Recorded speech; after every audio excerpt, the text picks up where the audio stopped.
What if I told you that you don't need to spend more than $20 in anything you do in Monaco? Believe it or not, Monaco can be budget friendly if you know exactly where to go and what to do. From touring the Monaco Palace, to bathing in Narvota Beach, to strolling around incredible gardens, you can do all of that for less than the price of a Netflix subscription. Let's figure out how to visit Monaco on the cheap. In order to maintain costs as low as possible, you have to make the most out of the towns around Monaco. Thus, you should aim for staying outside of Monaco, in Nice or Menton, for example. Hotels or Airbnbs are quite expensive in Monaco. And when I mean expensive, think about one of the richest countries in the world expensive. Sometimes you can find good deals, but those are far and few in between. And when available, they run out very fast. Regardless, no accommodation in Monaco will be cheaper than staying in a nearby town or city. So that is the best move to keep your trip on budget. Monaco and the Côte d'Azur have great public transport, and getting around is not only very easy, but also very cheap. In the last video, I went through all the different ways to get to Monaco, so go check it out if you want a more in-depth explanation. Also, if you like this type of videos, consider subscribing and leaving a like. It really motivates me to make more videos. As a small recap, Nice is the biggest city around Monaco, located 20 kilometers away. It is one of the biggest cities in France and houses the third largest airport in the country. Therefore, it has the infrastructure to accommodate tourists. While Menton is the closest big town located 10 kilometers away. Menton used to be part of the Principality of Monaco at some point, but now is considered the Pearl of France. Both Nice and Menton have their own marvel and attractions that are worth visiting. So if you stay there, take some time to explore them as well. There are other little towns around Monaco that might be closer, but it might be harder to find a place to stay at. Trains from Nice to Monaco take about 30 minutes and about 20 minutes from Menton to Monaco. Both train rides are very cheap, costing €5 from Nice and €3 from Menton. Plus, they run every 30 minutes from early in the morning to late at night. Buses can also take you to Monaco, yet they take longer as they make several stops along the way. Bus 600 goes from Nice to Monaco to Menton and runs every 15 minutes on weekdays and every 20 minutes on weekends. The bus ticket costs €2.50 each way and operates from early in the morning to late at night as well. Before we actually get to what to do in Monaco, there is one more thing. When is the best time to visit the Principality? I could tell you that any time is great to visit Monaco, but that is not entirely true. During the winter months, Monaco can get a bit chilly for a Mediterranean city. The cool season lasts from late November until late March, when temperatures might even reach low 40s Fahrenheit or just about 5 degrees Celsius. Needless to say that the winter is not as popular for people to go to Monaco as the warm summer months. Something that is reflected on some shops being closed and the lack of a festive environment or beach parties during the winter. Being in Monaco when no one is there is quite an experience and doesn't take from most of the things that I would recommend. Plus, you could experience the Monte Carlo Rally that takes place in January if you like racing sports. Nevertheless, Monaco is very different in the summer, and there is a reason why most people prefer to visit then. Yet, as there are more tourists, it can also be more expensive not only as hotel prices rise, but also more demand leads to higher prices and less availability. So, in other words, there is no perfect time to visit Monaco? Well, not exactly. There are two times that are really good for visiting Monaco: early summer or late summer. Late April and early May are great as the weather starts getting warm, but it's not too warm. In September and early October, the temperatures start to drop, but there is still great weather in the French Riviera. September-October has the slight advantage because the Mediterranean waters are at a prime temperature to go to the beach and jump into the ocean. In April and May, the waters might be a tiny bit cold, but you can still take in the Monégasque beaches in their full splendor. Once you get to Monaco, there are so many things to do that will not make you break your bank. I have yet to find a European city where you won't be doing a lot of walking. However, when trying to do Monaco as cheap as possible, walking will be your best friend. Walking would not only help you get around, but also allows you to truly experience Monaco. Monaco is very small, and you can walk from edge to edge in about an hour, although that can be demanding given how hilly it is. Most of the touristy areas are very walkable, and I recommend to do so and marvel at the beauty of the Principality. Places you should definitely consider walking around are the Monte Carlo Casino area and the Old Town. In the Monte Carlo district, you will find the world-renowned Monte Carlo Casino and luxurious shops. If you are a car fanatic, all of Monaco is filled with amazing cars, but in Monte Carlo is where you will see most of them. However, I believe that the best walk you can take in Monaco is to go up to the Prince's Palace. The palace is on a hill, so you will have to climb up some meters in elevation, but nothing too physically demanding.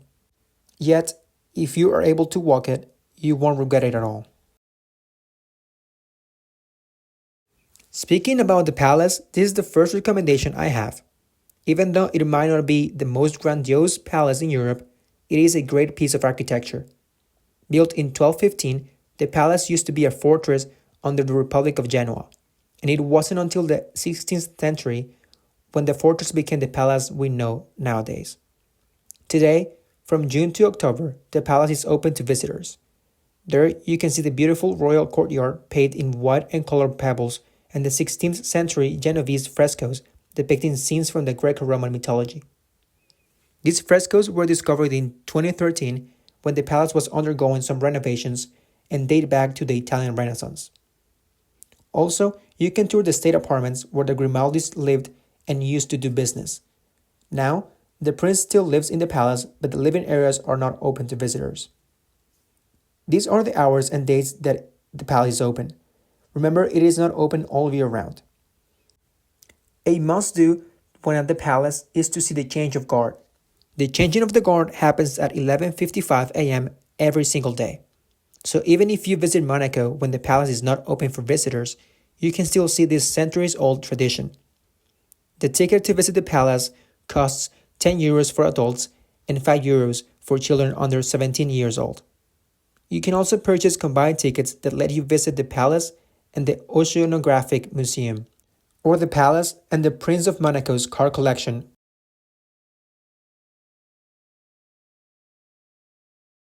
The palace is located right next to the Old Town, where you can find a free must-visit in Monaco.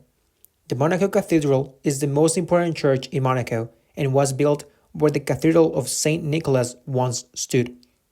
In 1874, the old church was demolished to give way to the new church that was finished in 1903 and consecrated in 1911.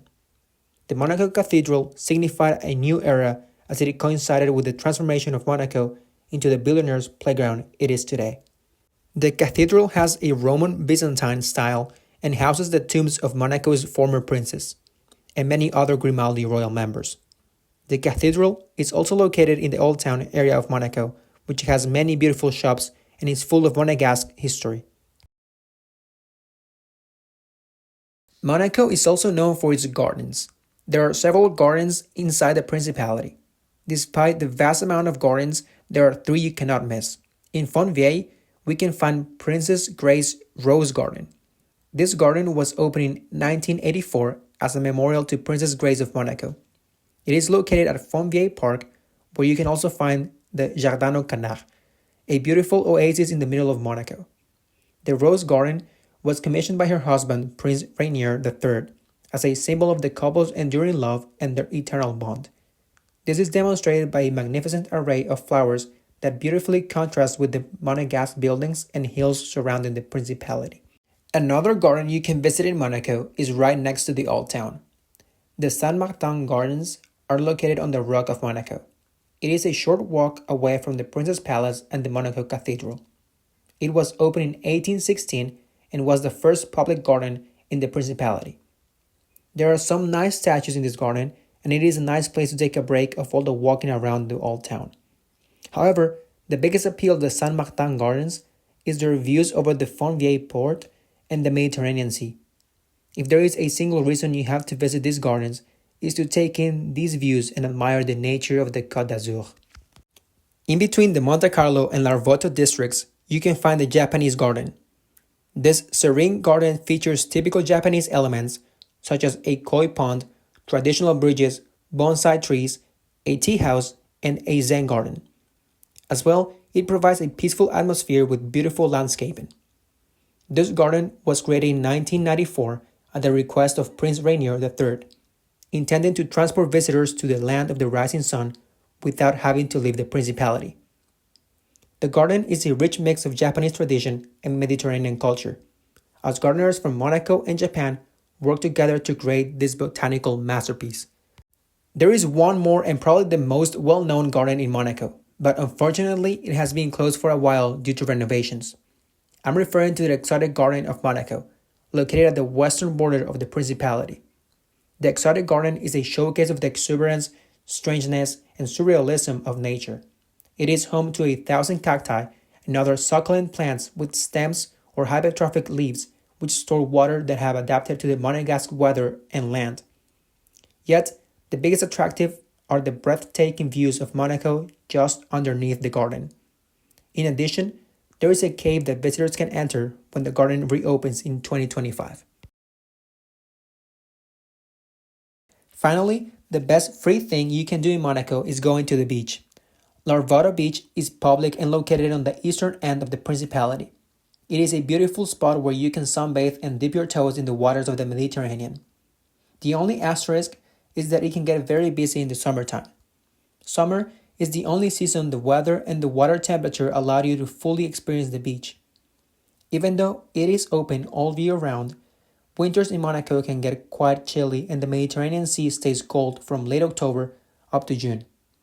You can bypass the big crowds by going at the beginning of the summer or at the end of the summer, as it will be less crowded.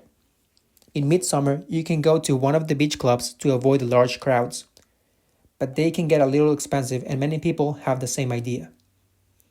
Another thing you might have to consider is that going to the beach will get you wet and sandy. Maybe you should plan out your day so that the beach is the last thing you do before returning to your hotel.